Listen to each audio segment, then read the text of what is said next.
Artist Zarihun Wadajo Abbaisam, Obbo Wadajo Gobana fi haadha isaa Zawdituu Makoo irraa godina Wallagga Bahaa magaalaa Naqamteetti bara 1949 dhalate.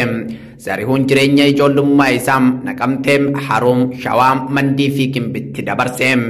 Ijoollummaa isaa irraa eegalee maatii isaa keessatti waan sirrii hin taane mormuu fi diduun beekama. Yeroo ijoollummaa isaatti akkoon isaa warra abbaa lafaa waan ta'aniif qonnaan bultoonni yoo qotanii isheef galchan argem guddate sagalee qonnaan bultootaa ta'uu eegale. Qonnaan bultoonni naannoo dirqiidhaan midhaan itti dadhabanii qotatan irraa harka caalu yeroo galii taasisan arge. Yoo isaan karaa balbalaatiin galchaniif inni ammoo karaa booroon baasee midhaan isaanii deebisee kennuuf eegale. Quuqamni sabboonummaa fi loltuu haqaa ta'uunis Zarihuniif mana keessaa eegalte. Haalli Zarihun umrii ijoollummaatti eegale kun hammaachaa yoo dhufu akkoon isaa gara magaalaa Mandiitti isa erguu murteessanii. Zarihunis gara magaalaa Mandiitti ergamee waasila isaa bira taa'ee barnoota eegale. Achittis garuu qabsoon ummata ofiif sagalee ta'uu isarraa hin cinne. Yeroo sanitti waasilli isaa bulchaa Mandii waan tureef akka inni hawaasa gidirsaa jiruu fi mataa fudhatu arguun barattoota gurmeesse.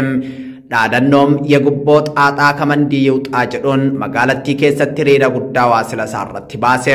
Waasilli isaa itti aaruudhaan gara Naqamteetti isa deebise.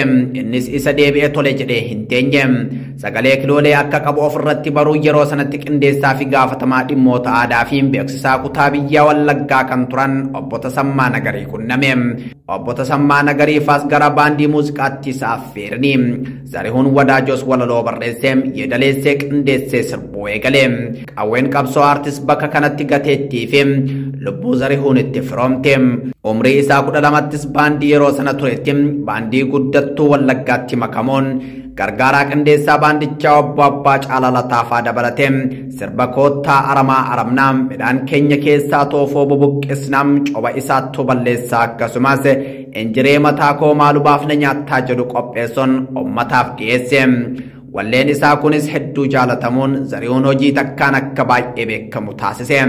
Waahiloota isaa artist Ilfinesh Qalloom, Abbitoo Kabbadaa fi kan kana fakkaatan waliin ta'uunis gara magaalaa Finfinnee dhufuun mana tiyaatira biyyaalessaatti agarsiisa guddaa agarsiise. Bulchaan Awuraajjaa Wallaggaa yeroo sanaa sirbi inni sirbe sookoo jabaadhaan dhaamsa uummata kakaasu akka of keessaa qabu hubachuun ji'a 8 dheetii ture. Umrii daa'imummaa isaatiin qabsaa'u kan jalqabe artist Zarihun Wadaajoo hidhaan illee ganameeffattee isa jalqabde.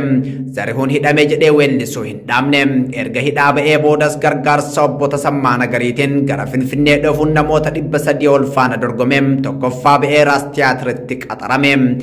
Sagalee isaa kiloolee sanaanis sirbuu isaa ittuma bofe. Sirboonni isaas haala jiruu fi jireenya Oromoo kan calanqisiisanii fi roorroon ummata isaarraa jiraachuun kan mul'isan ture. Nigeerraraam ni coqaam dhaloota kumaatamaas qabsootti dammaqsee eenyummaa isaanii barsiiseetii jira.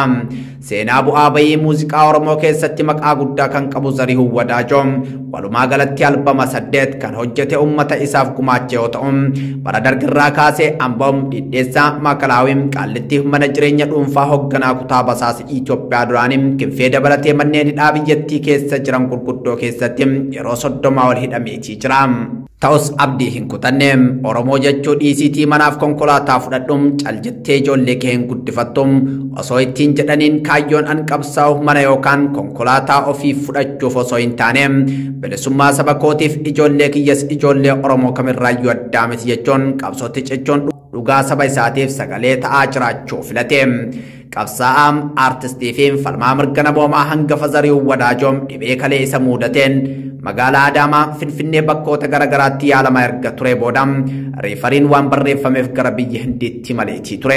Gargaarsa lammiilee isaa fi abbaa qabeenyaa Oromootiin Hindii erga dhaqqabee booda dhibee isaa irraa yaalamaa osoo jiru edda halkan Ebla 22 bara 2023 du'aan addunyaa fi saba isa jaalatu irraa boqate. OMN maatii fi firoottan isaa akkasumas dinqisiifattootaa fi ummata Oromoo maraaf jajjabina hawwaam.